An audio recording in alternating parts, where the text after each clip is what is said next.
This is the limitless Keith Lee. This is Brody King. This is Angel Garza. Will Ospreay. Hornswoggle. Pentagon Jr. The Mexican Rey Fenix. King Ricochet. Concrete Rose, Sunny Kiss. And I'm here to ask you to stop what you're doing, take just one moment, and bask in the glory of the Busted Wide Open. Busted wide open. Busted wide open. Busted wide open. Busted wide open. Boston wide open. Busted wide open. Thank you.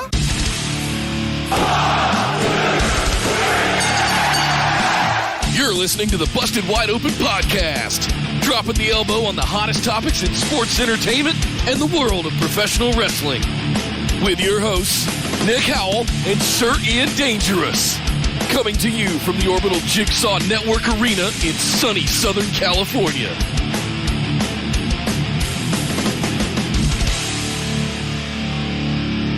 Welcome everybody to BWO Live, coming to you from across the Busted Wide Open universe of Twitch, YouTube, and Facebook. This is episode number 340 of Busted Wide Open. My name is Nick Howell. And I am Sir Ian Dangerous, and I'm glad to still be sitting at a desk after Kevin Owens and Sami Zayn tried to destroy every table in the whole wide world in their last man standing match. And yes, you have welcome to Busted Wide Open. We look a little bit different today, largely because I come to you from lovely Los Angeles, where we are forced in a country that doesn't allow monopolies to use one internet service, and that, of course, would be Spectrum. Spectrum, when you absolutely positively must have the internet service equivalent of genital cancer, except no substitutes. Spectrum, if you like companies that specialize more in picking donkey schmegma out from between their teeth as opposed to offering any kind of reliable internet service, except no substitutes. Thank you, Spectrum, for completely bollocksing up the beginning of the show. I hope you die. Welcome to Busted Wide Open, ladies and gentlemen. We're here to talk about wrestling. We're going to try to, if Ian's internet service can actually ever work for once. Hi. It's going to be a fun day today. It's good to see you, man. How you doing over there? Let me I asked that. Ooh. Fired up. Ooh, I'm fired up. It's a good thing, too, because we have to talk about a lot today. We've got to talk about NXT, which happened last Tuesday. AEW Dynamite back on Wednesdays with another baller main event over in AEW. And, of course, we have to talk about Smackdown, which just finished up, well, about an hour ago now, thanks to Spectrum and their shit internet and their shit customer service. I'm going to punch their mothers in the face. Welcome to Busted Wide Open, ladies and gentlemen. Nick, let's do a little business, and then we have a lot to get to. Yes, indeed, guys. Linktree. We'll keep it real short today. Linktree.com/BWO. Head over there, like, follow, subscribe, share, do all the things that you guys love to do. Thank you guys so much for sharing all of our content. We really appreciate it. Shout out to everybody watching over on YouTube. We see you guys over there as well.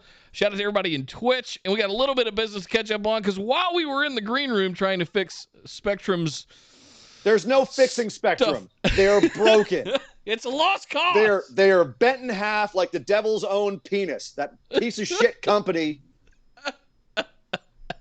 Burn them down. Kyle Cotton gifted 5 Tier 1 subs. Oh, Kyle. St. Kyle McGator Guy, Ironhide, Milski, Glow, Navy, Dre, Esme. All got a gifted sub from Kyle Cotton. Yes. Thank you very much, Kyle. And if you got one from Kyle, make sure you say thank you to Kyle for your gifted sub. Welcome to the stream. It's Mel D, resubscribed with a Tier 1 for 4 months. Let's see. She said, "Good day, Phenomenal Ones. 4 months. Damn, that has gone by super fast. I actually watched Raw this week for the first time since WrestleMania. Wow. Thanks to your review, and you were right. It was a pretty good show. Keep up the great work, fellas. Thank you so much, Mel D. Thank you very much. Appreciate that. Greetings and salutations from the other side of the planet. Indeed. Out in Australia, I believe, yes? Yes, indeed. You know what they don't have in Australia? Spectrum Internet. And they're lucky. God, there's been prison rape more enjoyable than this company. Good Lord. Formerly known as Time Warner Cable. Oh, yeah, they as if that was any better. Too. Brian Lake resubscribed with a Tier 1 for 11 months. That means Brian gets a little bit of... Good. Oh, a little bit of the chicken. Thank you very much, Brian, for 11 months, man. Really appreciate it. All right, guys, we're lagging behind. We got to play catch up a little bit, so let's not waste any more time and head over and talk about Friday Night Smackdown.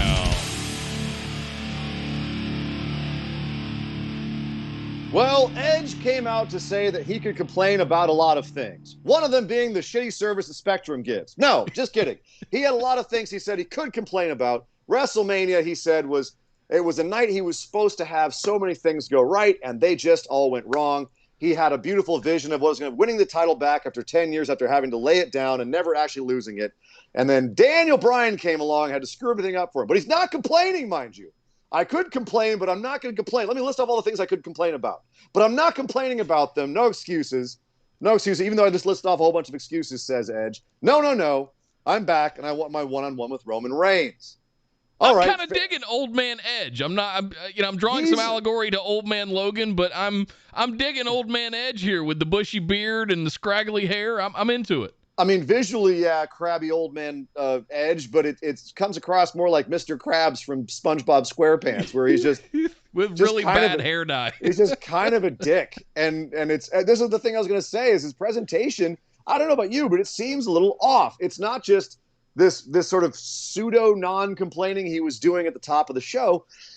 It was also how, like, later on in the show, Jimmy Uso is talking to Paul and being like, "Yo, I don't know where Roman is, but this Edge guy keeps running his mouth. What should we do?" And Paul just kind of sits there and lets Jimmy convince himself to go and call out Edge at the end of the show. Edge says, "I know what this is. This is a trap, but I don't care anymore because I'm Edge, damn it, and I've never backed down from a fight." Whatever. Edge is like, "I'm going to go out even though it's a trap." So sure enough, at the end of the show, Paul Heyman's poured a little poison into Jimmy's ear, being like, if you want to help the family out, you could do what you want to do. Be like Jay. So Jimmy goes running out to the ring, thinking that Roman's going to jump Edge from behind, gets to the ring, calls out Edge, and Edge comes out and says, "You know what, Jimmy, I thought this was a trap for me, but didn't you see what Roman did to Jay? He's doing it to you now. He's breaking your mind. He's getting your ass kicked, and he's breaking your mind." And Jimmy suddenly starts looking around and realizes Roman ain't going to come help him. And that's when Edge jumps him. They have a bit of a scuffle, but Edge ends up putting him in 2 submission holds. First off, he gives him a nice little hug around the neck, and then he gets a piece of a chair, a bar, the little connecting bar, same thing he did at WrestleMania. Then he stomped off the chair like a man. Good God. Did the same thing he did to Roman, something he referenced earlier in the show, saying, look at the face on Roman here at WrestleMania. I had him. I could have beat him. That's the face of a man who knows. I got his number. Did the same thing to Jimmy, screaming at the camera, "Look, Roman, look at your cousin. Look what I'm doing to him." Which, of course, was, I think, the whole idea that Roman wanted. I was confused about the logic here. And then it ends up with him breaking the hold and getting close to the camera and telling him, "Roman, I never stop. I never stop, Roman." Even though I just stopped putting a hold on Jimmy Uso when he tapped out because I'm a nice guy. But I don't stop aside from that.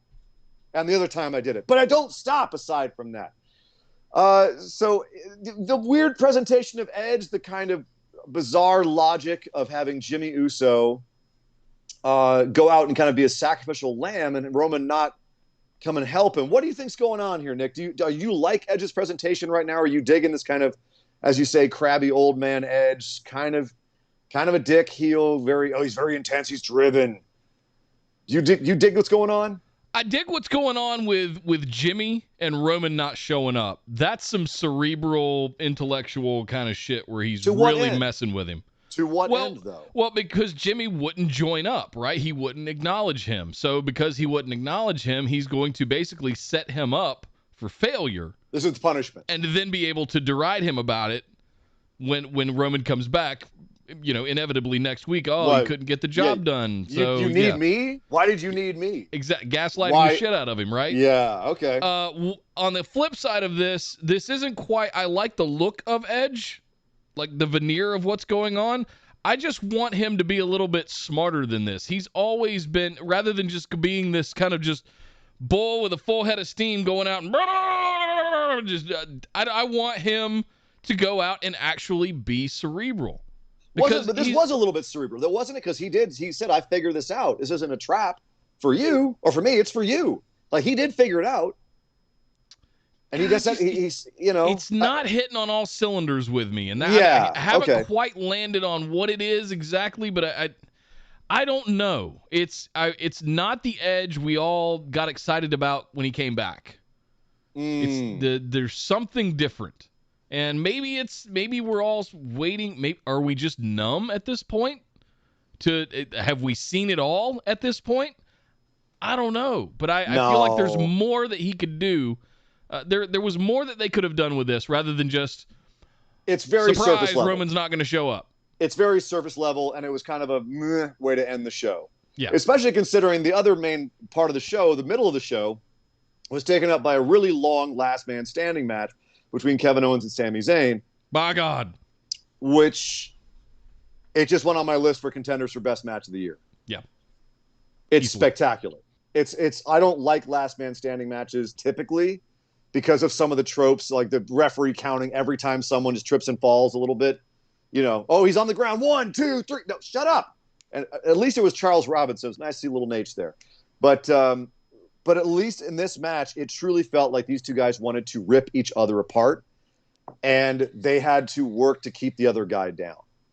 This was the definition of a slobber knocker. I would put this up there with one of their best matches they've ever had against one another.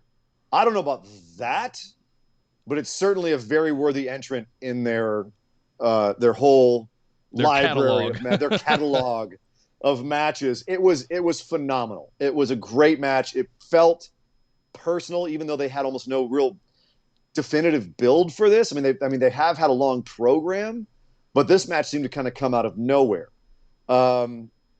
And not for lack of trying. Like I said, they've had a lot of interactions over the last few months, but it didn't feel like they had really earned like these two friends turn mortal enemies. Like it wasn't as good as some of the feuds they've had in the past. Sure. But the match made you feel like it was. And that's really all that you can expect. I found myself wondering why.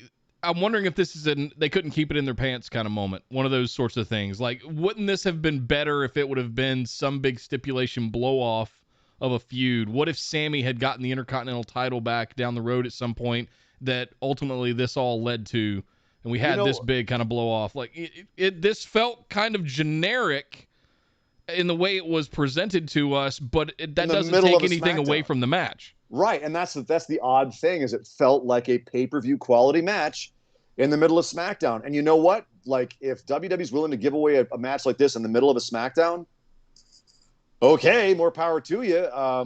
Better than either of those Hell in a Cell matches we got the last couple of weeks. Exactly. This would have been the best match at Hell in a Cell, and they had a match at Hell in a Cell. Yeah, that's the ironic thing. Right. This was far better than that match. That match was fine. But this was phenomenal. This was fantastic. A lot of just amazing spots, good callbacks, some really beautiful dramatic moments. It just was just we could go into details, but we'd be here all night. It was just a fantastic match. Do yourself a favor and watch it if you didn't catch it. But ultimately, after Sami Zayn almost put him down with a triple haluva kick, and Kevin Owens rolls out of the ring to get back to his feet. He dropped him right on his head on the apron too. He resurges. I think it was an exploder suplex he did. And then Kevin Owens fights back up to the other side of the ring, and in a rage puts Sammy through the announce desk, another table that was set up nearby, and then powerbombs him on the apron within like 15 seconds to kill him and put him down for good. He pulled out my favorite move, that counter, that fisherman suplex counter off the second turnbuckle. Yeah. Oh. What a finish, what a match. It felt gritty. It felt like these guys went to great length, like they hated each other. This was, in my opinion, like the pinnacle of wrestling, especially the WWE Owens and style. Zayn the modern day Hogan Macho Man? No, very different. Yeah, okay. Very different. Yeah, Flair Steamboat closer. Okay, but even then, like I think it's longer lasting than that. There's I feel bad for not having a better example off the top of my head, but I'm a little still frazzled right now. So well, take a breath. Let me catch up real quick before we go down much further. Cal threw 100 bits in. Thank you, sir. Said the thing about Edge is he's the smartest guy in the room until he gets angry. Then he makes mistakes. That's kind of always been how his characters worked. Yeah, I get that. Fair enough. Good explanation. I want him. Part of the old man Edge gimmick should be wisdom. Like, I've been down this road before. I know how these things work, and actually make a point of that. Right. Rather than just falling into the same trappings that you have over your entire career. I like Kyle's regalizing of the situation where he's giving it. He's explaining to us what the kayfabe is, and creating the lore for it. And I'm like, if that's his weak spot, the Edge just gets mad, and after all these years, like that's his Achilles heel. Yeah, I'm not mad at that. Okay. Cool. Cal through another 100 bits said, I loved it. In order to keep Sammy down, Kevin had to turn into NXT KO, debuting, killing Sammy at the end. It was a nice touch for me as a fan. Yep. Killed him. Absolutely murdered him. Oh, it was beautiful. It was a beautiful thing. Thank you, Kyle. Caught up? Yep. Brilliant. Good to go. Because we've got to talk about Money in the Bank, which is coming up, of course. We're still on SmackDown announcing the women's entrance, but at least, luckily, they're making a storyline out of it. They're not just announcing them and being like, cool, that's how we do it. Bye. They're actually making a storyline out of it.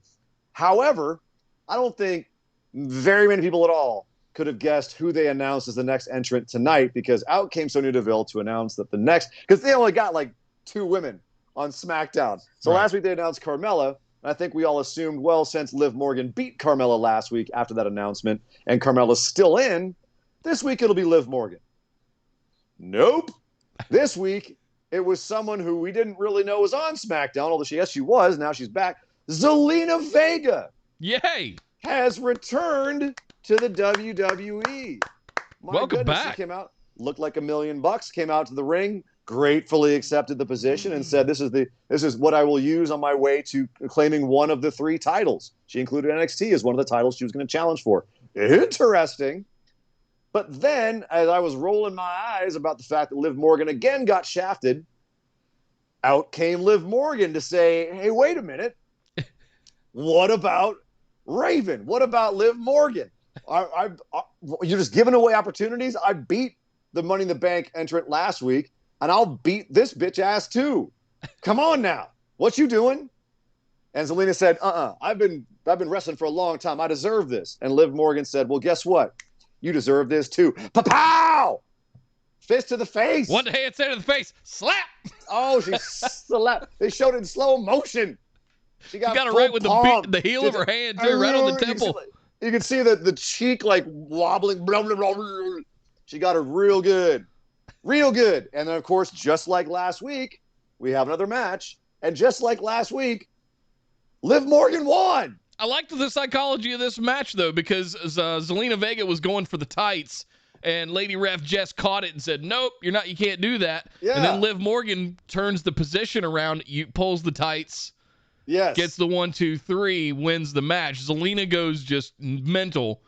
Using the brains. Yep. Using the brains. Using the brain space. Loved it. Using the noogs. Showing that Liv Morgan's willing to go to certain extents and links, whatever she needs to do to win and maintain that. And I think she's the winningest female recently on SmackDown. She's really got a pretty good record, and who she's beating too. It's funny, Nick. So last week when we were talking about this whole scenario, I said there's no way Liv Morgan's winning the Money in the Bank contract, and I still say it's not very likely. However, this does feel like a Liv Morgan push. This does feel like they're ultimately going to let her into Money in the Bank. And it's a good storyline to get her in and get fans behind her. I'm liking this kind of slow evolution push. And even though it means Zelina Vega loses her first match back to WWE, I don't think that slows her at all. In fact, she might be one of my top picks to win Money in the Bank. But I like the fact that they're actually building a story here for Liv Morgan, and they're doing it in a much more organic way. And they're doing it by having her beat people. They're having her beat people. Legitimately beat people. Legitimately, yes. So I'm liking all of this. This is better than anything they're doing with any woman on Monday night. Full stop. Totally. Oh, even Charlotte and Rhea. Wow. Yeah. This is better than Charlotte and Rhea. This is the best women's program on main roster. Find a better one. Think of a better one. You know which one it's not? Yeah, what's that? What did Kyle have to say? Kyle 100 bits said this was the best bit of business on the entire show. Made Liv look like a star. Zelina looks like a star regardless. And showed why WWE didn't want to let her get away from on the mic. It was short, it was done perfectly. I'll be very interested where this Women's Money in the Bank match falls on the card, given the I Quit match we learned about. Because SmackDown women have the much higher chance of winning the case than Raw. Much higher. Raw women are so DOA. They're so DOA right now. But let's talk about that. Bianca and Bayley face to face again for the first time, for the last time, for the millionth time. Bayley came out and said, ha, ha, ha, I'm still in Bianca's head. Bianca came out and said, you know what? You might be in my head because I can't get your bitch ass off of me. Why can't we stop this feud? Even Bianca's like, why won't you stop? She's saying what we're all thinking. And you know what she said? I've got an idea. The only way I can get you to leave me alone is by embarrassing you so bad that you just don't want to anymore. So I challenge you to an I quit match. And when I make you say I quit, maybe then you'll realize I'm not someone to be trifled with. And Bayley said, wait, hold on. You're actually serious. Yeah. Well, guess what, sister? I ain't never quit on anything in my entire career. In fact, if you make me quit, I might even quit wrestling. She listed a whole bunch of things. I might quit this brand. I might quit this company. I might quit wrestling entirely, which I thought was like, that's a little bit much. Yeah. It's a bit strong, isn't it? That's a bit extreme, isn't it? So yeah, that was a choice. And Bianca said, well, come on, let's do this. And Bayley said, I accept. So we have an I quit match at Money in the Bank between Bianca and Bayley. And damn it, Nick. Is it a career match now too with Bayley? That's what I was saying. Like, did she just put her career on the line? Because that seems extreme. Premature? I'm gonna say maybe it was hyperbole. Yeah. And she's gonna walk that back. But either way, you know what's crazy? I'm kind of invested again. Because they explained why they had this match stipulation. And now and it's also for all the marbles. It's like, okay, after this, no more. Yeah. We got to move on. We got to do something for SummerSlam. We can't keep treading water here. So that's what I'm saying is like, so WWE, actual blow off. It's done after this. This is the big one, not the Hell in a Cell match. Okay, this is the blow. Cool. I'm in. Let's do this. I want to see these two go in an I quit. Why do we even have Hell in a Cell anymore? It's dead. Yeah. It's dead. Hell in a Cell is in hell. Yeah. Also in hell, Baron Corbin. Oh. Psychologically. So we know that they've trademarked the term Happy Corbin, which I wonder if we're going to go like the Shorty G route with Corbin here and just give him a really sad, bad nickname because he's really down on his luck right now. Apparently all his investments have gone to shit. He's lost hundreds of thousands of dollars, maybe even millions. He's lost his crown. He no longer can be referred to as King Corbin. Everything seems to be going. Robert was not Greg. What's the announcer's name? Greg something. Hamilton? Greg Hamilton. Thank you. Started to announce him as King Corbin. Oh, no. Oh, I'm sorry. Excuse me. I'm sorry. Baron Corbin. Baron Corbin. Oh. And they even stopped his music and started playing it again. And I'm like, that was genius. That was effing brilliant. There was a number of moments. And he had that kind of moment where he just went, oh, man. Just all the wind came out of his sails. Whatever was left. You had this big grand entrance for Shinsuke Nakamura, and I feel awful, Nick, because we coined the term Kingsuke Nakamura 2 weeks ago on this show, and now they're using it. Of course. And if you wanted proof that they listen, there it is right there. We said, please God, don't do it, and they did it anyway because they're just trolling us now. But not used to having cables. So Shinsuke Nakamura gets played to the ring, grand entrance thanks to Boogs. Big E comes out too. They kind of get the little together, and then the whistle. If you know, you know. If you know, you know. I actually saw Paulie the other day. He's doing okay. Yeah. Up the Laugh Factory. But at any rate, Big E, and it's going to be against Apollo Crews because Big E and Apollo Crews can't get away from each other, and of course Baron Corbin. Corbin starts off just all despondent in the corner of the ring, finally gets tagged in and when he gets to start beating up people, he seems a lot better. He seems to feel a lot better. He takes all his rage out on Big E. I like the psychology here. That was fun. But ultimately, Rick Boogs, for whatever reason, plays announcer and says, anybody who's got a Mercedes out in the parking lot with the license plate King KRB, your car is being towed. And just to drive it home, they cut to the monitor, and this Mercedes Jeep is being towed away. Corbin's in there going, "That's my car!" That's my car. What are you doing? I was waiting for the tow truck driver to pop up wearing a Zorro mask and a cape. Repo Man? Oh, you're right. Missed opportunity. Yep. What's yours is mine. And what's mine is mine, too.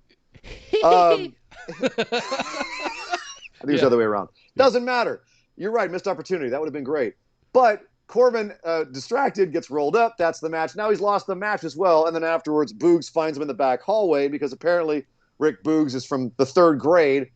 Starts cutting a bunch of jokes at Corbin's expense. You going to go sleep tonight on your king-size bed? Hey, I was playing checkers, and I told the other guy to king me. And Corbin just goes, hey, man, screw you. Oh. He kind of Eeyores off. Are you into this? Nick, God help me, I am. Oh, no. God help me, I was cracking up at this. I want to hate it. I want to hate Happy Corbin. And I don't know what they're going to do to make him Happy Corbin. If they're going to send him to therapy or if they're going to give him happy pills or something. I don't know what they're going to do. I'm loving Hangdog Corbin, though. Yeah. This shit is funny. Yeah. And laughing at other people's expense is basically funny. Yeah. Laughing at Corbin's expense. Sure. And also he plays the whole kick dog so well. Just the bother. Oh man. Life is so mean. I guess it's just one more thing for old Baron Corbin. That's right. When you're down, you're down. And when you're me, you're always down. I love it. I'm loving it. I mean, everyone else that was kind of window dressing, they're all in Money in the Bank. Who cares? We're actually, they're not all, because next week we're having Shinsuke Nakamura versus Baron Corbin to see who gets into Money in the Bank. Again? I guess this was a tag team match, but yeah, and whatever. Of course, obviously they've had a bunch of matches, but this is now for Money in the Bank, and it's another opportunity to drive the stake even deeper into Corbin. We're also getting Seth versus Cesaro again, so the run back of a couple of recent feuds to determine who's going to Money in the Bank. That should be interesting. Seth complaining that he wasn't just automatically given a shot at Roman, so it should be interesting to see if he gets that Money in the Bank briefcase again or not. Yeah. And then one last thing on SmackDown, Otis has now not only cut his beard but cut his hair, and is being booked like a goddamn monster. He had a match with Dawkins from Street Profits, and he straight squashed the dude. I think Dawkins got in 2 offensive moves. This was a straight squash. Murdered. Literally squashed. He took a 300-pound splash. He took a Vader bomb. Vader bomb. Yep. He literally got squashed. It was bad. But so Otis is your dude, Nick. Otis is your dude. What do you think about clean-cut monster Otis? It took some of his character away, but I see they're trying to rehab it into something else, and I'm kind of waiting patiently because I'm into big monster just dudes, right? Big hoss dudes. And this, it's different because we got attached to Otis in a certain character style, big beard, vests, and all that kind of stuff. Now Goofy. He's coming out in a singlet like he's a trained wrestler, and we know his background at Wisconsin as a collegiate wrestler, fantastic collegiate amateur wrestler, high level, very high level. He knows what he's doing. So I'm sitting here going, this is turning a corner.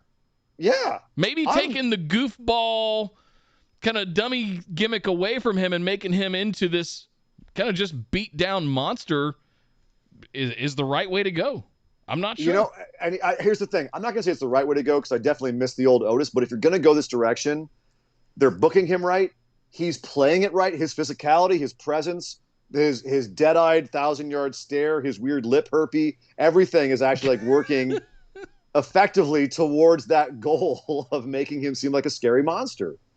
And I'm not mad at this. I'm buying what they're selling with it so far. Then now that as you say, that they've kind of turned the corner and they're like, let's go all the way into this. I'm with it. In fact, I'd say overall SmackDown was really strong tonight, with just with that the exception of the weird Edge finish and just how they're presenting Edge. Everything else was very solid on the show tonight. Yeah. I'm very happy to throw in say another that. 100 bits. Said Baron Corbin being the inverse of Cameron Grimes is hilarious to me. I honestly want to see him and Cameron Grimes work together just for that contrast.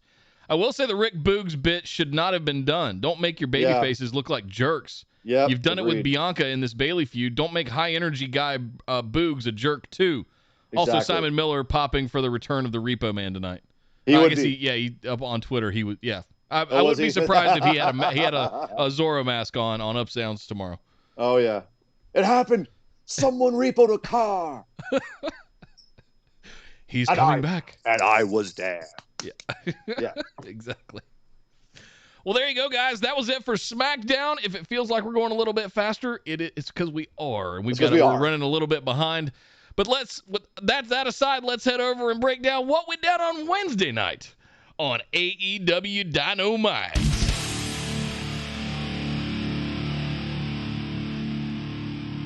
Well, first of all, we got to talk about that main event because Sami Guevara and MJF.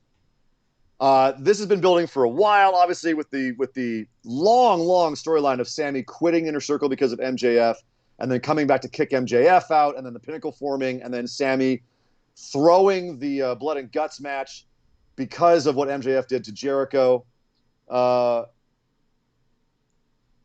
then making sure you're still there, Nick, and then then coming back around and winning Stadium Stampede for Inner Circle, and finally we're going to get this match: MJF versus Sammy Guevara, two of the young studs. They have never really had a singles match. The future of AEW, if you will. And you know what? The future is now. These guys put on a fantastic main event. Really, just a lot of talent shown by both guys. Wrestling, psychology, selling. Some of the selling got a little bit haphazard towards the end, but overall, fantastic match. I got to say, Nick, there's one criticism I have of the match. It's one that I would say is easy to kind of brush off, and that is the finish. It was a fudge finish with Sammy, with MJF kicking out of a 450 after taking all kinds of damage, and it looking like Sammy Guevara had his number. It was a 630 senton, actually. Thank you. It's the 630 senton. Excuse me. Which not to mention the fact that Sammy kicked out of a second rope tombstone pile driver. Yeah, not something you see often. And I love how I was MJF like, sold his leg. Don't kill him. Yeah, MJF even had to sell his knee afterwards because it looked so scary. I like the fact that all the way to the end of the match. I like the fact that was a called spot. They were like, okay, but on that, you mess up your knee because that's how dangerous the move is. Brilliant. Yeah. But ultimately, out comes Pinnacle to pull the ref. Sean Spears cracks Sammy in the head with the chair, and then 1, 2, 3, MJF wins. Very much of a letdown finish to the end of this match, but we said on the show, MJF needed to win this. The Pinnacle needed that win. Yep. MJF needed this win. Sammy can get it back later. It's the right decision, perhaps just a bit of a letdown in how it went down, but the right call for the end of the match. So ultimately, nothing really to complain about here, just because the Pinnacle needed this win. MJF needed this win. If they're going to win by cheating, that's what heels do. You're supposed to be mad about it afterwards. So really nothing to complain about here. No, and I like that they're.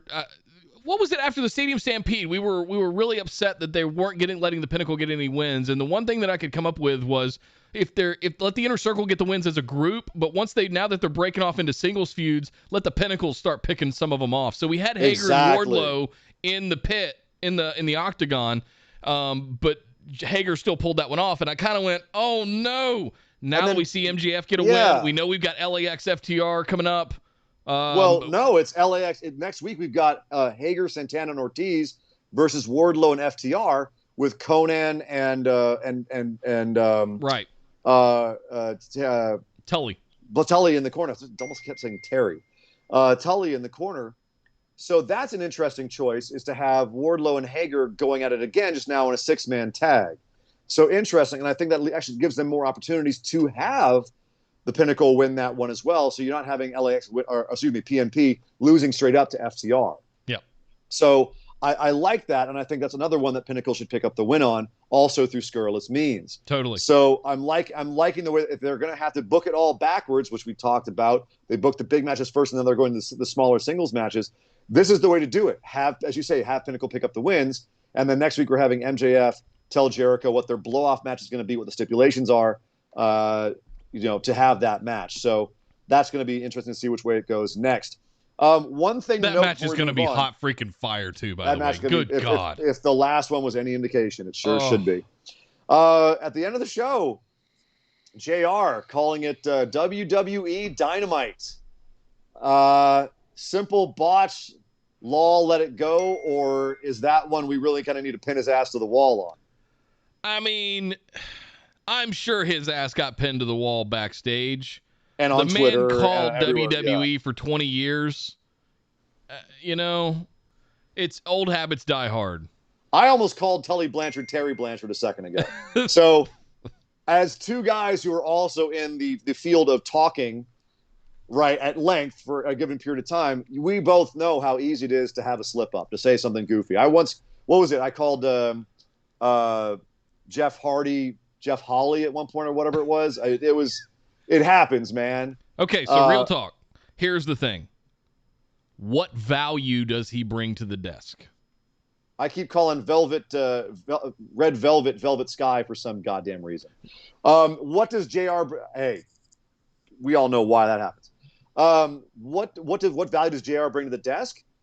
I mean, real pragmatically, you've got Excalibur, you've got Tony Schiavone, and you've got a fourth guy on there all the time, whether it's Jericho or Callis or Taz. Yeah. And do we really need? What is JR actually bringing other than it's Wednesday night? You know what that means. Well, and I wonder if part of it is that nostalgia factor. He doesn't call that much. Having all the other guys at the desk definitely covers up for his deficits. No, right? It makes it worse because he fumbles around and doesn't know moves and doesn't know names and stalls and stutters on stuff and then drops WWE Dynamite and I'm wondering when is it enough? We love good old JR, man, but at a certain point it's starting to detract for me from the commentary desk. And I know that might be a hot take, but I just between the questionable calls about some of the ladies at times. I mean, not knowing the moves, not knowing the names of superstars. I'm wondering where this runs out of gas for JR when we've got people like Excalibur, Jericho, Callis, Taz that are all just hot freaking fire on the mics. He's kind of a little candle that's about to blow out, I feel like. You didn't mention Schiavone, and that hurts me. But at the same time, there is a part of me that does say, JR he's nowhere near the announcer that he used to be. But one thing that he is he's a comforting voice, him and Schiavone both, for the lapsed fans. Ironically, most of what they're getting are not lapsed fans. They're getting a lot of the younger audience, the younger demographics, so that might point to it being time for him to maybe hang it up. But again, something like this doesn't indicate to me, it's time for Jared to hang it up. He said WWE Dynamite. Like you said, he called WWE for 20 goddamn years. You know what I mean? Longer than he called WCW or anywhere else. So if he miscalls this, I'm willing to let it slide. But you do have a point when you talk about the overall picture and you talk about the weight of the number of incidents, right? At a certain point, you've got to look at it and say, is he really bringing quality to that desk right now? I would argue no. For me, the jury's out still. Yeah. I don't think they need him there. I'll put it that way. Kyle throwing 100 bits for us. Thank you, sir. Said JR can do other things that could contribute to the company than announce. I don't want my last memories of the greatest announcer ever to do this to be this incarnation of JR. That's well said, actually. It's really well said. He can do backstage. His backstage interviews are still fantastic. The pre-recorded interviews are fantastic. Talent relations, working with talent, his mind and being a teacher to the talent backstage is all still very valuable. But maybe just live announcing isn't where all his strengths are right now. It's not just live announcing either. He is the center man. He opens the show. He closes the show. He is the point. He's the pivot point of that entire desk. And I think that's not good. A good position for somebody that can't make clean calls consistently. But that's what I'm saying. Those things are good. Like when he opens and closes the show, those are fine. You're talking about the middle of the show, the guts of the show, and that's when he leans more heavily on Excalibur. He leans more heavily on Schiavone. So right now, having that support system for him, I think, is what's keeping him at the desk, and it's making it so that I'm not ready to be like, ride off in the sunset, JR. Not just yet. We're getting close, but yeah. And if he did retire from the desk, I would understand why. Yeah. Few more things on AEW. The Young Bucks open up the show with a match against Pentagon Jr. and Eddie Kingston. Another delicious match. Just all in my eye holes. Did that really get stuck back there? That's cool. Nice. I tried to throw my pin in a dramatic way at this match. Oh my God, what a match. It was a lot of fun. But once again, shenanigans at the end, of course. Only it didn't go the way you'd expect it to. Because instead of the cooling spray being sprayed in the eyes of Eddie Kingston or Pentagon Jr., it got sprayed in the eyes of one of the Jacksons. And he was too scared to stop spraying, so he kept doing it. And everything's kind of went wrong from there. Good double Brothers came out too, right in the eyes. Oh, double canned him. Then out of nowhere, I wore my Punisher T-shirt tonight in honor of Kaz, the new elite hunter. Yep, came out. He's kind of coming out in all black. He's got growing the beard out a little bit. They called him the Punisher. They called him the Punisher, and I was just like, yep. We've been calling him Frank Castle Kazarian for a while now. They finally called him the Punisher. He took out Brandon Cutler after Cutler sprayed, I guess it was Nick Jackson, I think it was Nick. And then ultimately Pentagon and Eddie get the win. So they're now number one contenders. They get a shot at the Young Bucks titles next week. And the Young Bucks are finally thwarted in their shenanigans. So you start off the show with shenanigans getting thwarted. You end the show with shenanigans happening. Probably not the order you want to do it in, but at the same time, it worked well for both the storylines. But that's not all that's going on with the Elite right now, because Kenny Omega was out in the ring gloating about how, he's doing the "Is there no one else?" speech with his new Triple H circa 2002 mustache handlebar thing. And Lemmy wannabe chops. Yeah, not mad at it. It's a good heel look. Out comes Dark Order to say, "There is another. There is one more. His name. You know his name." And Kenny said, "Well, if it's who I think it is that you're talking about, he's too scared to face me. If it is who I'm thinking about that you're talking about, he doesn't believe he deserves a title shot. He's probably going to be mad at you for insisting that he should get one. And so I'm going to bid you all adieu, goodbye, and goodnight, bang, and I'll leave you guys hanging like a bunch of dopes in the ring," which he proceeded to do. And they looked like a bunch of dopes. And they went backstage, and Hangman Page was mad, and he yelled at them. Like, "What are you doing? I don't want you guys to do this. Come on. I don't need this. I don't deserve this." And, God, everything's falling over here. It's a madhouse. Ladies and gentlemen, we apologize for the technical difficulties on the show today. And they end up all saying, "No, Hangman, you do deserve this. We love you, buddy. We love you." And Alex Reynolds was the last one. He said something to the effect of, "If you don't believe in yourself, we believe in you, but you need to believe in yourself because you're the man." They all supported him. They all gave him the love. And that was nice to see. But it's now looking like Hangman Page's time is coming around to face Kenny Omega. Is it too soon, Nick? Yes. Is it too soon? Very. Oh. Very. Okay. What more do you think needs to happen? They haven't told me the story that he's going to go up against Omega. They haven't started building that yet. That's a good 4 to 6 week build. Like, you need to prepare the audience for what that match will be. Or if it's going to be a series of matches. I think there's a series of encounters that they need to have, whether it's jaw-jacking at each other in passing, walking by each other with a little bit of just a hinting glance. I need things to happen and heat up before you just throw them in the ring for the title. You don't think, because All Out isn't until a few months from now. September. Yeah. You don't think that we can make this last till then? Or do you think that maybe at like Fyter Fest or something he loses? No, I think September would be a good time frame to build towards. Yes. Okay. But it seems like they're building towards it sooner. Right. You don't think that they could have him lose at, say, Fyter Fest by the end of July and then spend a month and a half building back up and then have the real match and then win then? I think it would be better if they invested the time in reminding us of the journey of Hangman Page. Literally from the first Dynamite, riding a horse out onto the ramp. And all the journey that the two of them have been on together for the last 2 years, and how we could get there, and how this will be the redemption of Hangman Adam Page I don't. I just feel like throwing them in the ring together without really reminding us at least why. I feel like it would be a letdown. I feel like there's time to let us know. I feel like there's time to build this. I agree. I do. Even if it's like a month from now, if it's a few weeks from now, I feel like they have time. Yeah. Maybe this was just the kickoff because we saw Hangman kind of it just felt like a kickoff. Blasting Dark Order like, what are you doing? What do you think you were doing? Don't speak for me. And having them be like, no, it's your time. If not now, then when? Get back. You fall off the horse, get back on the horse. All the stuff they were saying to him. Yeah. Like that's how you start the story. Yep. For this particularly part of the angle, and to do it, to have him win in front of hot crowds right when we come back, when everyone's just happy to be there. That could be good stuff. And, they're saying, we know Kenny's working hurt. He apparently had like a sports hernia and a couple other like nagging injuries. Apparently he's feeling a little better right now, but he's still not giving the kind of matches that you really would want to see You want to see from him as a champ. Yeah. So that's a little disappointing, which makes me hope that they actually kind of stall the Hangman story a little bit longer, let Kenny get a few more, epic matches under his belt. We know he's got Sami Callihan at Slammiversary. We know he's got Andrade at Triple Mania, I think it is. For the AAA title.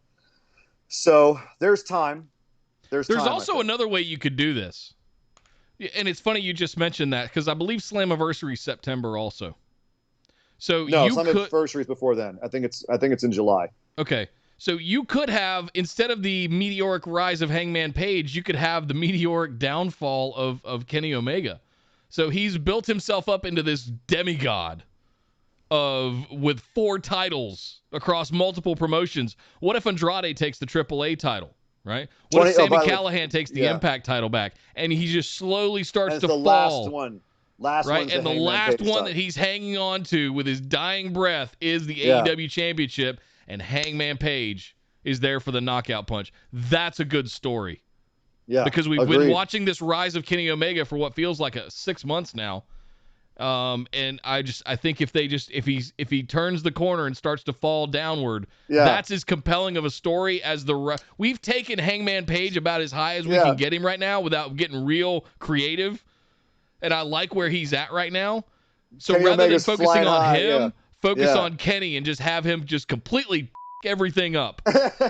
He's flying high in his plane, and first one engine goes, but he can still keep it up. The other engine goes, but he can still keeps gliding along, and Hangman just comes along with this guided missile and boom, blows the plane out of the sky. That could be a great, really fun story. Slammiversary, by the way, July 27th. Thank you. So yeah, it's that could be a great story. I agree. Something else that's fantastic on AEW right now, Miro. Now officially with the gimmick change, no longer Gamer Miro. Now he is officially the Redeemer, God's chosen champion. Oh my God, this is the Miro we have deserved ever since he lost the title after he came out in a tank at WrestleMania. This is the best Miro since then. Yep. Fight me. Yep. This is better than Rusev Day. Jesus Christ, this is fun. He is a world-ending death machine. And he murdered poor little Brian Pillman Jr., who did get some offense in, but believably so, where he had some nice babyface comebacks before being slaughtered by Miro. God, Jesus, I love the way that he's falling back now with the game over, with the accolade. Yeah. This was a fun TNT title. I'm not going to call it a squash because Brian Pillman did have some really great babyface fire-ups. But this was a blast. The Miro's new gimmick is so over with me. Just Miro's gimmick in general is a blast. Seeing them finally have a monster in AEW. True monster. Brody kind of got there. Yes, but we've actually got a legit. We've had Cage come through, we've had Archer come through, and now we've got Miro. And finally, I feel like we've got a legit monster. You could also make an argument for Nyla Rose potentially in the earlier days against Riho, right? Sure. Let's go in the men's division. Yeah, I know what you're saying. But, I mean, we finally, one of these big guys that have come in. It's not just the little guys flying all over the place anymore. We've got an absolute, like you said, world ender in Miro, and it's a lot of fun to watch. And even Brody, again, he fell victim to the AEW trap, the Cody trap of beating the heels too quickly, where he kept the title for a month, and as soon as Cody came back, Cody beat him. Yeah. So that's not really a monster in my booking book.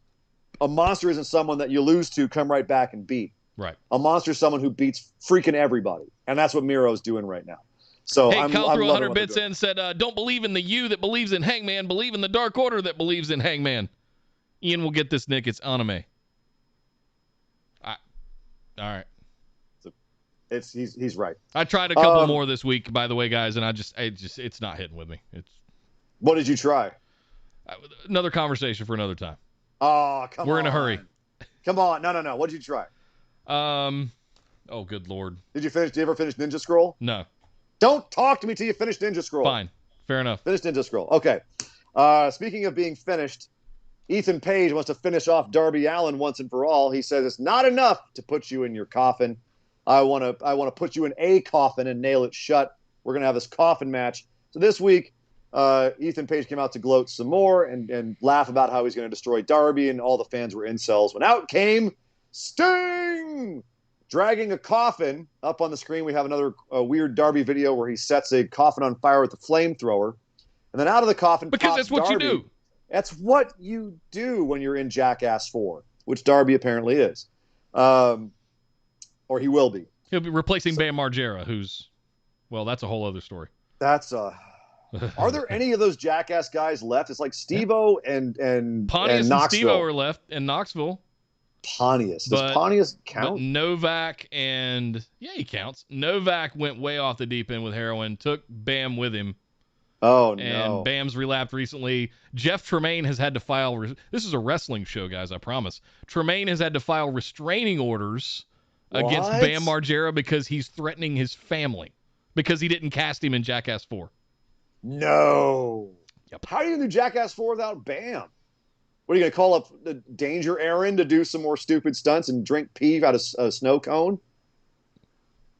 Anyway, neither here nor there. We're a wrestling show. Yes. Thank you, Kyle. That's why they're calling in Darby. We don't have Bam, as you said.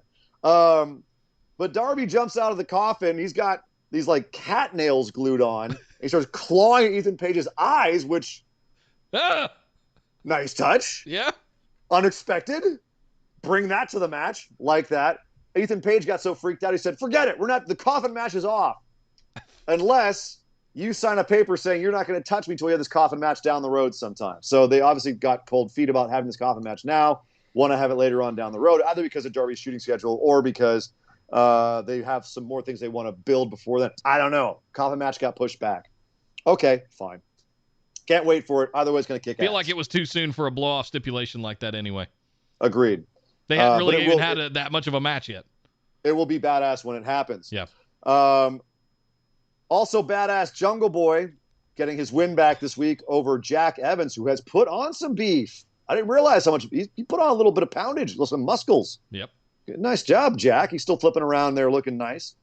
But Jungle Boy's got Christian on his side. Unfortunately, that means that the Hardy front office has got Jungle Boy in their sights, which means that Jurassic Express has the Hardy front office in their sights. Luckily, Christian is part Protoceratops on his mother's side, so obviously Luchasaurus likes him now. Yeah. So they're all like a little team. So it looks like Hardy front office and Jungle Boy and Jurassic Express are all on a collision course at the same time. There's a whole kerfuffle with the Hardy front office. They have a few feuds going on. Well, I love what they're doing with Jungle Boy in a singles feud, but I would love to see Luchasaurus and Marco Stunt, the super tall and the super short, competing for the tag titles, at some point. If we can get that going with maybe it's Private Party or some other combination of the Hardy front office. Well, one thing I appreciate about the way they book Marco Stunt is that they don't have him be a guy who can win matches regularly. They have him be a guy who can surprise you, but he's not a dude who's going to win you the tag titles if he's put in a tag title match. You know what I mean? They're somewhat realistic about it. They're going to have him do like some hope spots. They're going to have him pop the crowd. He's not out there to, suddenly be tossing dudes around more than he has done, but he doesn't do it regularly, if that makes sense. Yeah. So having him go for a tag title match, at some point I would expect him to eat the pin there. And I think that'd be the right way to book that. But I like the way that they're using him more often than not. We also had a women's tag match. Britt Baker and Reba, not Rebel, faced off against Vicky Guerrero and Nyla Rose, and it went about as well as you would have expected, meaning that it was a 10-car pileup with Rebel actually she dislocated her kneecap at one point, trying to go for a pin, which so she had to crawl outside of the ring, and they all went for a finish, which involved Britt Baker putting Vicky Guerrero into a lockjaw, and then after the match having a table set up, and Britt Baker gets put through it by Nyla Rose, which I thought was the best part of the match. Because Nyla looks like she can beat the crap out of Britt. Britt looked vulnerable. Vicky got humiliated. So at the end of the day, it worked as a segment, but I don't think this match should have ever been booked, Nick. No. Vicky should not wrestle. No. There was no need. Rebel should not wrestle, honestly. Or at least it should limit her utilization. Sure. And I think this proved that. Yeah. This was a shit show. This is not what you do with your over as hell women's champion. That is it's an odd dynamic because Britt is still completely a heel, acts like a heel, doesn't tag in on her partner, like she's still a heel. But so's Nyla. They're both Nyla's got Vicky Guerrero screaming, "Excuse me!" on her side. What's with having this weird dynamic? Eventually, we're going to flip Britt face, which I'm not a huge fan of because she's a much better heel. When they have this match, she's going to be the face in the match, no matter what she does. But is that okay? If you don't have Nyla feuding with her, what do you do with Nyla?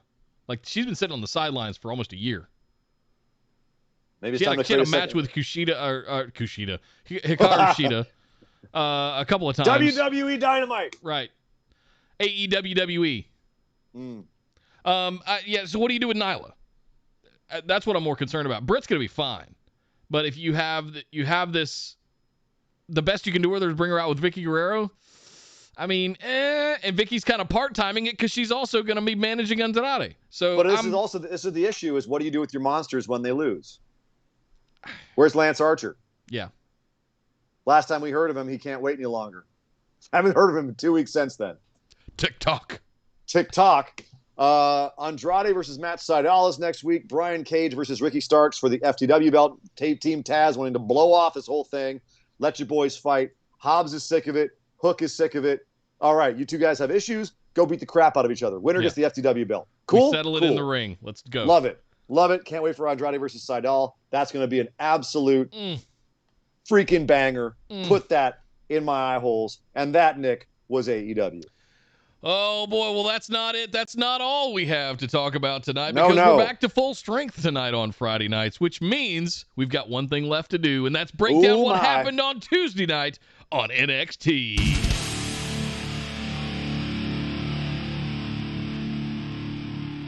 Bronson Reed. He's a big man. He's a North American champion. He's been recently getting called up to main roster for some tryouts. And this week he had an impromptu match with Swerve Scott where he got challenged backstage for his North American Championship. And we just had a straight up North American Championship title match in the main event of NXT. We have the Great American Bash, Nick, is next week. Right. This is a title match. Great American Bash is a big show. And this week we have a title match in the main event. And Bronson Reed loses. He looked really good at the end there. Top Dollar decided he really hates plexiglass, decided to throw himself through a barricade. Ashante got tossed over afterwards. Bronson looked like he was all alone, going to go back in the ring and finish off Swerve Scott. Swerve Scott stomps the crap out of the back of his head and then gives him a big old splash in the back of the neck. 1, 2, 3. Swerve Scott is your new North American champion. 2 things, Nick. 1, when's Bronson Reed going to main roster and where is he landing? And 2, how good do you feel to have your boy Killshot be the NXT North American champion? I can't wait till he comes up and has matches with Prince Puma. Killshot? We're talking about Bronson Reed. Where's Bronson Reed going? If I had to guess, Raw. Kind of lacking up there now after the releases. He was saying he wanted to go to SmackDown, but I wonder if there's room for him when they already have a heel version of him and Otis over there. Yeah, that's what I was thinking too. But with Braun gone And, I mean, they need some big boys up there now because you got Drew and Bobby. That's a good point. Keith Lee's on the sideline still. Yep. So, might not be a bad idea. If I had to guess, if I had to book it now, Raw. Wouldn't surprise me at all, as you said, because of the releases. Swerve Scott's the champ. How long does he hold on to that belt? Is it going to be a Hit Row Summer? I think it's going to be Hit Row's summer to lose it, to hold on to it. Yep. And it's Hit Row is hitting on all cylinders, if I may say so. It's over as hell with me. I love it. I love the entrance song. I love the swagger. I love the look. It's a fantastic faction. Just awesome. It's a V12 hitting. It's a V12 hitting on all cylinders. Yep. Just let it Magnificent. run. Get the hell out of the way and let them run. They might be the next incarnation of the Undisputed Era in like major faction that could take over the company, take over the promotion for a period of time. I think Hit Row could be that next big faction that runs shit for the next year. I think that'd be magnificent. Yep. Also magnificent is the other feud that I thought, I mean, from my perception watching the show, seemed to be like the hottest thing that was going on. All the audience was wildly into it. And I don't know if, Nick, I can't tell what's going on in the chat right now because Spectrum is a hot dumpster filled with trash and poop, and it's on fire. So I don't have access to the chat right now. But if Anna NXT is in the chat, she can tell us. It seemed like Cameron Grimes and LA Knight have one of the hottest feuds in NXT right now. Cameron Grimes coming out to shut the mouth of Ari Sterling, who was mouthing off about Ted DiBiase last week, finished him off, and then said that he was fighting for Ted DiBiase's honor. In the middle of his speech, out should come LA Knight to rub it in his face and say, you want this title, you want this $1 million belt, you think you deserve it. Well, guess what? I don't really need it. I'm the $1 million megastar. But you know what? I like it because I like having things, especially things that you want. And Cameron Grimes said, well, how about we have a match for it? And LA Knight said, ooh, yeah, at Great American Bash, you and me for this title belt? No. And he starts to walk away, and he says, actually, hold on. There is something I want because I haven't been able to get my car detailed. I got too many things going on in my life. I need a butler. And if you lose this match, you can be my butler, and then I'll give you your match. And Cameron Grimes said, I don't mind being a butler because I know I'm going to be a champion. Let's do this. Cameron Grimes has gone full-on face. The crowd loves him. He gives off awesome babyface energy. Completely smooth transition from being just the heeliest of heels to the faciest of faces. Awesome job, Trevor Lee, for pulling that off. And LA Knight was also killing it, being just the smarmy asshole, calling the audience incels. I feel like he finally has something to do. He's got something to do. He's got something to sink his teeth into. Yeah. This is why he should have won the title. It's perfect. Cameron chasing him as a babyface is perfect. This feud is awesome. You can see why the crowd's so hot for it. Oh, but Trevor Lee. Oh, my boy from Burlington, North Carolina. North Carolina. There it is. Anna in the chat said, to the moon chants were everywhere. Everywhere. Yeah. It sounded hot, Anna. It sounded hot in there. Which fired me up even more, too, because I'm not used to hearing real crowds anymore. So hearing people actually go, yeah, Cameron Grimes, and freaking out about it.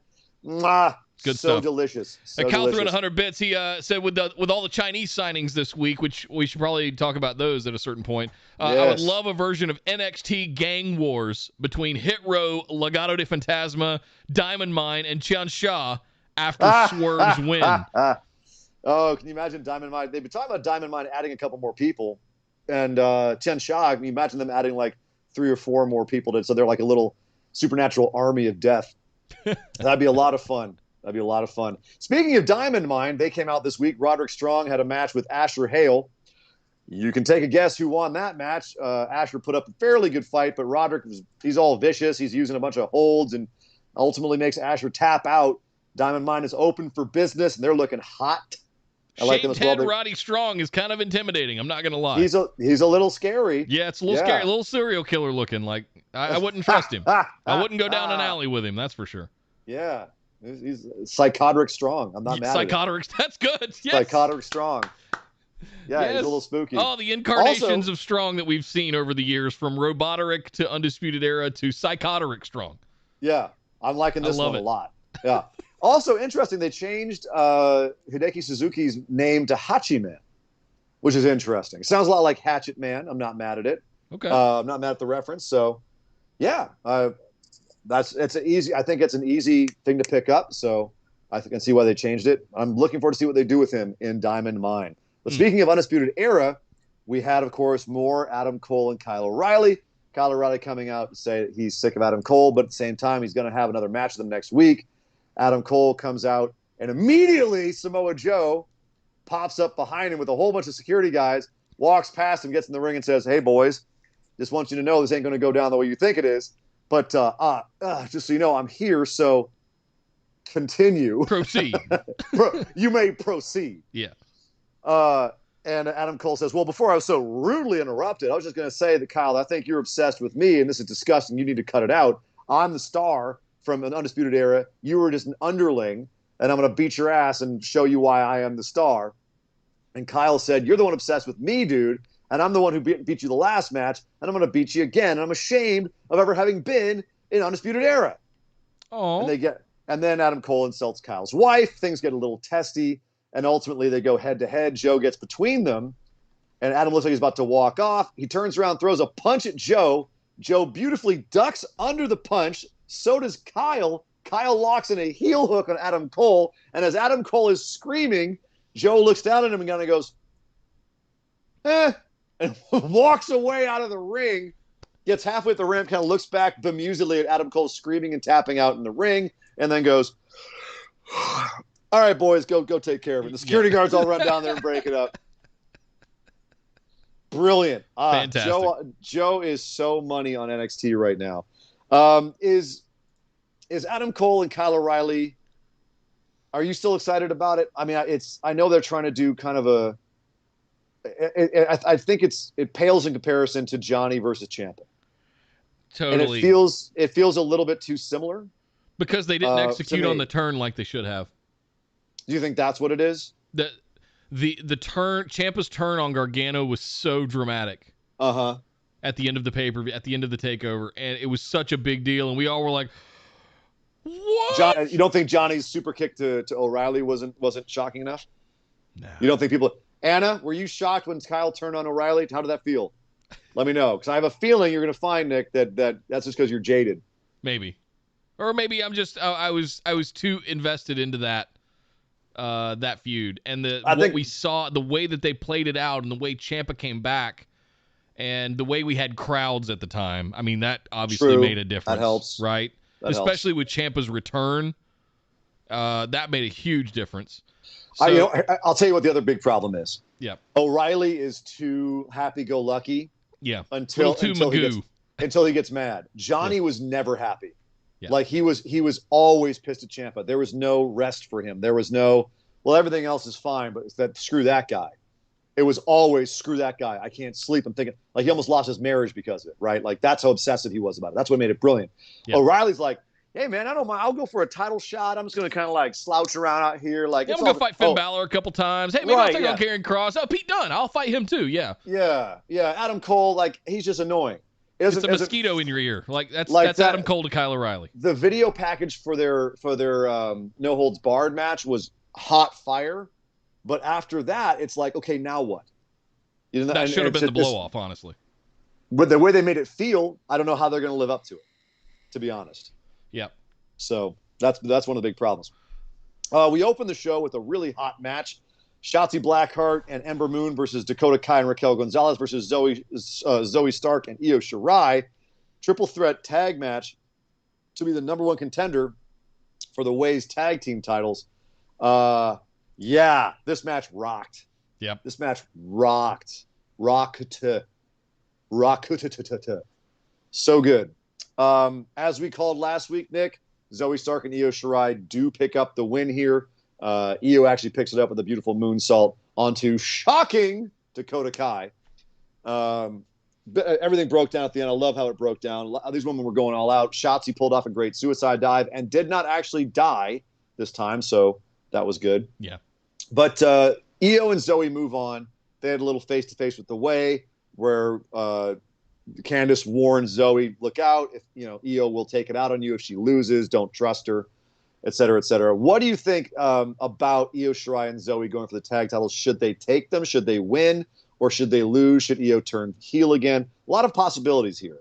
Yeah, there's a lot of different ways you could book this, and none of them would be bad. That's the beauty of what's going on in the women's tag division in NXT right now.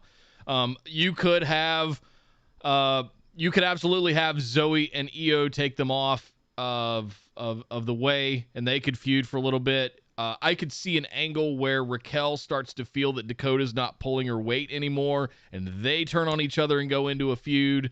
That should have happened a long time ago. But yes, I agree that should have happened. The whole tag team titles thing was a little bit odd and weird because I thought they were going to go in that direction. But it is what it is. They're still fighting for them. I feel like the sooner that they move them out of the tag division, the better. That's the one little nitpick I have. But between Shotzi and Ember, the way Io Shirai and Zoe Stark, I mean, you've got so much going on right now, and they're doing it brilliantly. They're doing it where it's one of those any given Sunday things. Any one of those teams could win. And that's the way that I love a good tag division that feels that way. I just argue they need, I think, one or two more legit tag teams in that division. That's the only critique I have of it. Because aside from that, you've still got Aaliyah and Jessie Kamea that are also floating around there that true. Could come compete for them. So there's another one. Like the only one that I have questions about is like, what are they going to do with Dakota? Are they actually going to give her a title shot in some kind of turn feud where Raquel just gets tired of her and goes like full heel on her, and it's a face turn for Dakota, and you could flip it that way and build a big story around their history. Yeah, I do feel like Dakota is probably one of the most awkwardly booked women in NXT right now. I feel like they could be doing a better job with how they're treating her, but at the same time, she's useful for what she's being used for. So it worked when Raquel was Diesel, right? It worked when it was the other way around. Yes. It's not working so much now. Yeah, you need Dakota to be the Shawn Michaels. Otherwise, why is she there? Exactly. Why is Raquel keeping her around? It makes no sense. But speaking of tag teams, Timothy Thatcher, Toothless Timmy, and Dirty Old Man Ciampa, they have a match with MSK. This was an odd segment.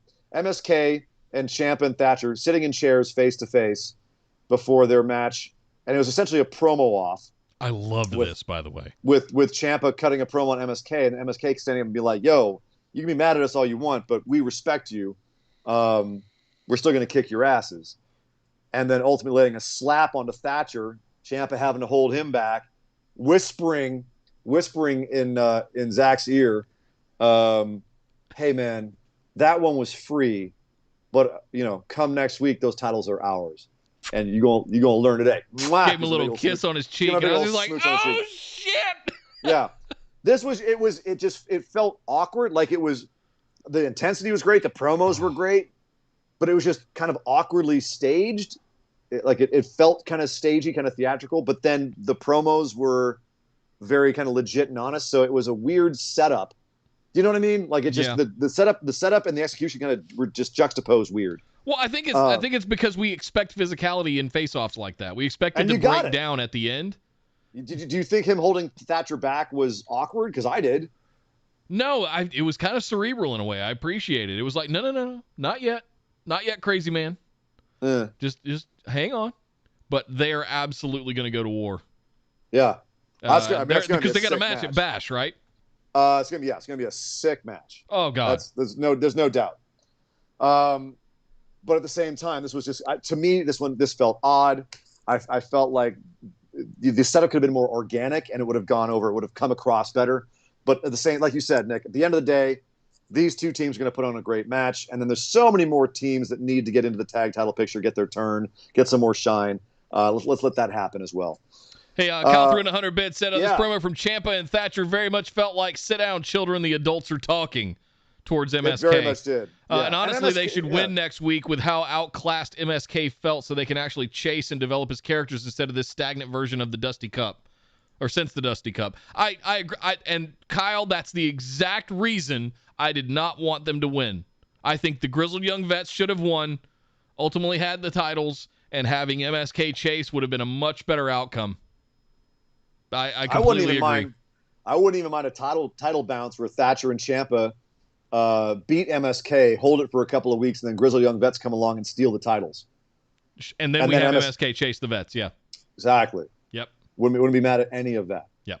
But speaking of chasing, Johnny Gargano was chasing Karrion Kross all night because last week Karrion Kross blindsided him and laid him out. So this week Johnny Gargano decided he was going to blindside and lay out Kross any chance he could. One problem. Johnny Gargano is an angry little chihuahua, and Karrion Kross is a purebred Doberman. You ain't going to jump him, but he ain't going to kick your ass afterwards. And that's what happened all over the show with Johnny and Austin Theory. His I guess if Johnny's a little chihuahua and Karrion Kross is a Doberman, then I guess Austin Theory is like a big dopey golden retriever. Yeah. Just trying to jump. What do you think of that super kick, Kross, man? Like a chocolate lab. Okay, that's even better. A chocolate lab. Yeah. Big and dopey. Big stick, shake stick. Shake.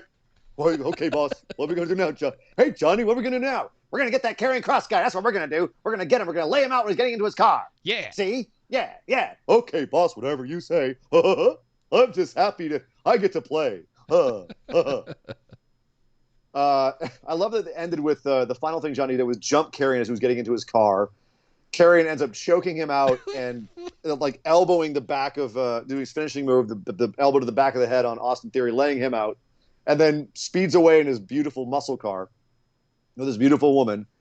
And Samoa Joe comes out and just grabs Johnny by the scruff of his neck, by the back of his shirt, just goes, "Tonight might not have been the night to try your luck, Johnny. Let's go." And just hauls him off to where it's like, the hell? Joe is killing me on the show. It's awesome. And I love the fact he's kind of taking over for Regal, who's still there. Regal's still there making matches. He looks just so calm and peaceful. Saray comes up, asks for a match with Tony Storm, and he kind of goes, yes, I'll consider it. Okay. Oh, hi, Saray. Oh, Mr. Regal, I would like a match. Oh, that sounds fantastic. Yes. Wonderful. Yes, I shall see to it that it is done.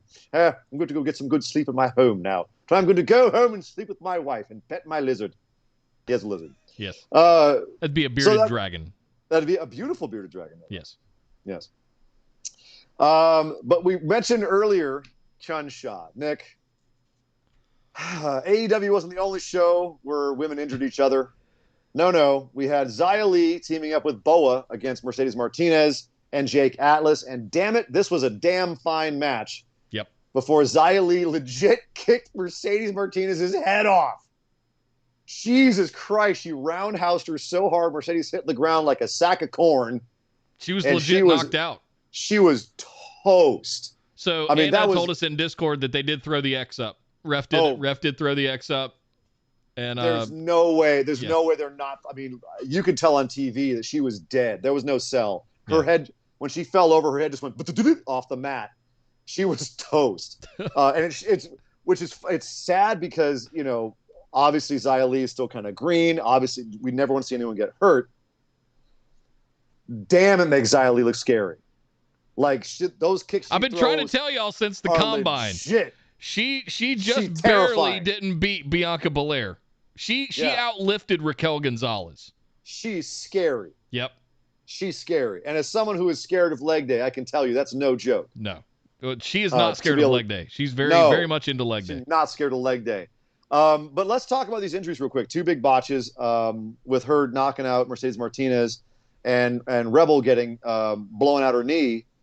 There was some to do made about the fact that they stopped the match less than a minute after Mercedes went down, and they went ahead and finished the match, and it was quite a while before Doc Samson came over so he got around over to Rebel to take care of her, and there was some discussion about AEW not being as good about injuries as WWE. What are your thoughts, Nick, on these two botches and how they were handled? I'm not sure I'm ready to call the knee injury a botch. She could have just landed wrong on it. And, I mean, patellas are real finicky, right? If you come down on your knees the wrong way, they can slip off to the side and dislocate. I mean, that's not it's not a crazy thing.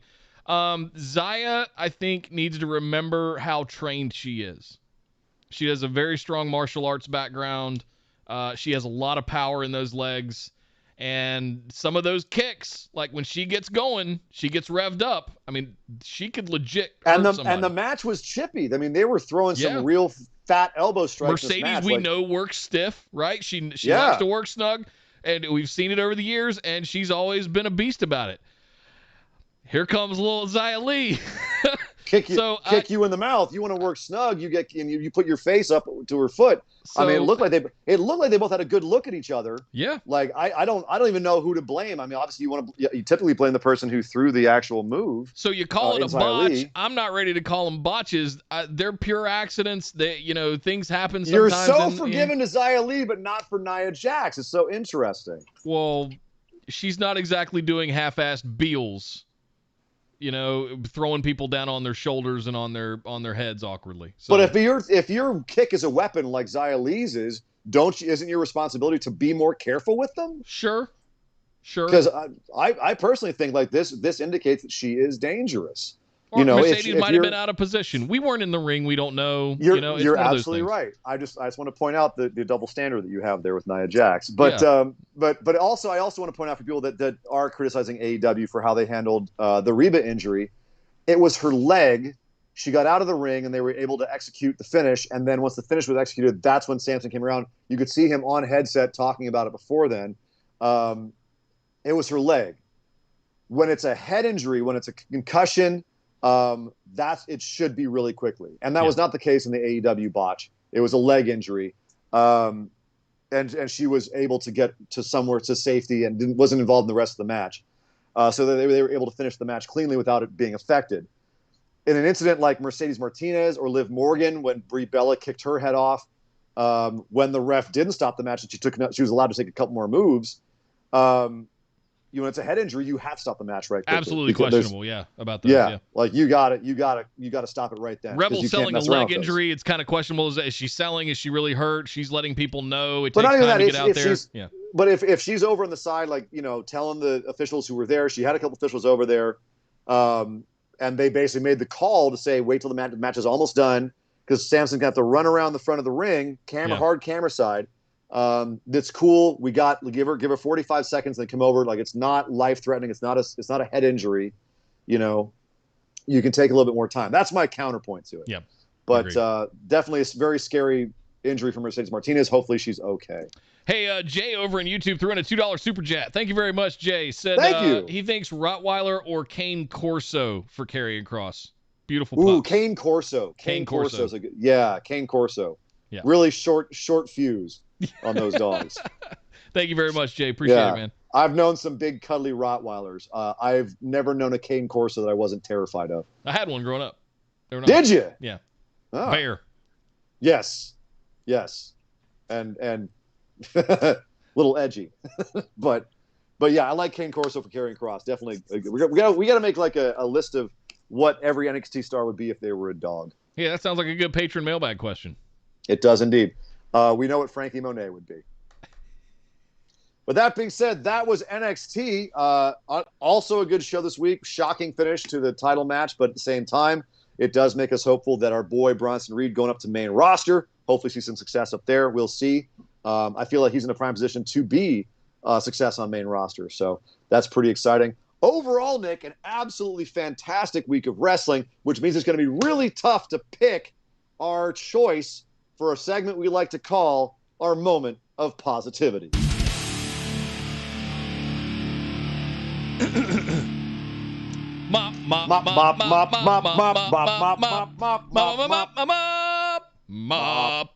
The moment of positivity. That's right. It's the time on the show where we give our pick for a thing that happened this week that made us happy, that made us smile, that brought some warm fuzzies to our hearts. And we want to share that with all of you so that you too can feel that positivity. Nick, what was your moment of positivity for this week? We've got so many to choose from. So many. I could go with Kevin Owens breaking out my favorite wrestling move with the Fisherman Buster. Just that match in general. But I have to say the MJF and Sammy Guevara match. There was a lot of.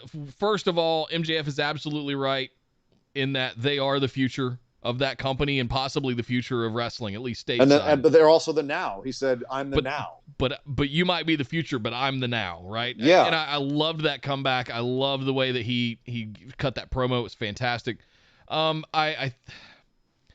Yeah, it's just I'm spoiled for choice this week. MJF and Sammy Guevara. I'm shocked you picked that over your boy Swerve Scott winning North American Championship. Shocked. Fair dues. What about you, Surrey and Dangerous? What was your moment of positivity this week? Man, I too had a bunch. I'm having a hard time picking just one. God, like I said, Swerve winning and being amazing.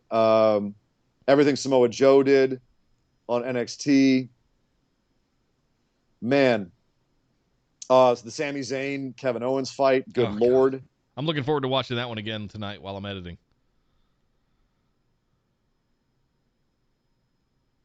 Marking out. There you go. We dropped for a second.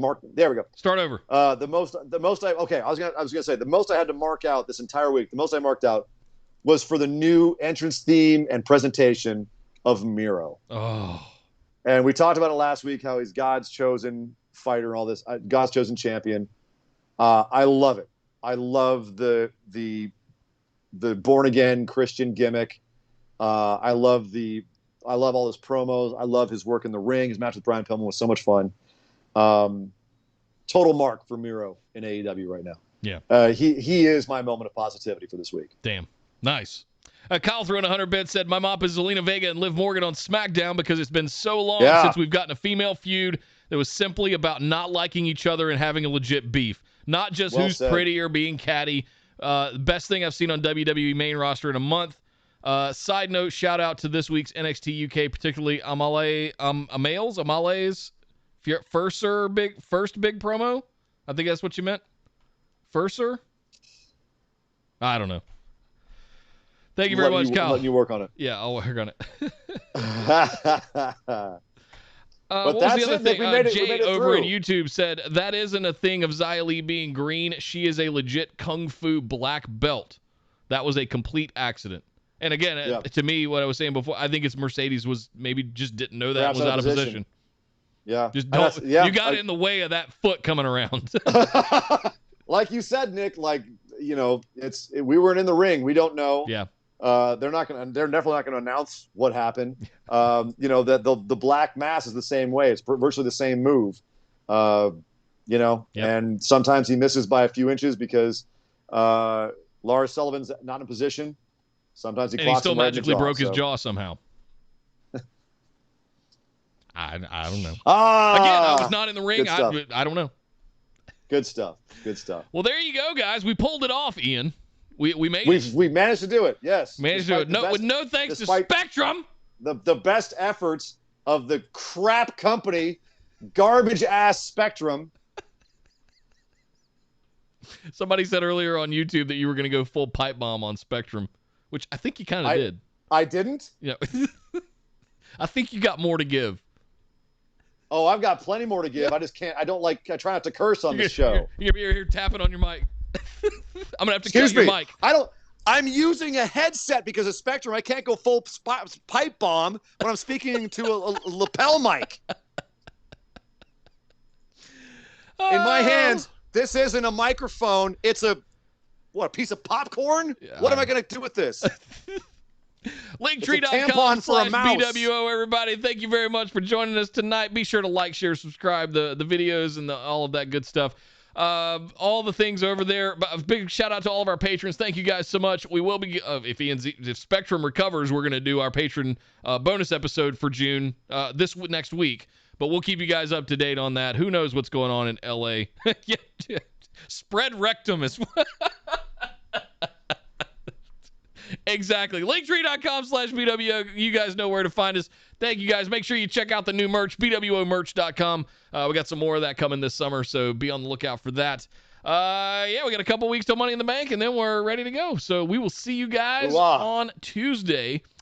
But until then, my name is Nick Howell. You can find me on Twitter at DataCenterDude. And I am Sir Ian Dangerous. You can find me on Twitter at Sir Ian Dangerous. But my God! Fuck Spectrum! This show is part of the Orbital Jigsaw Network. For more episodes, subscribe to us on iTunes, Google Play, or Stitcher Radio. For details and show notes from each episode, check us out, orbitaljigsaw.com.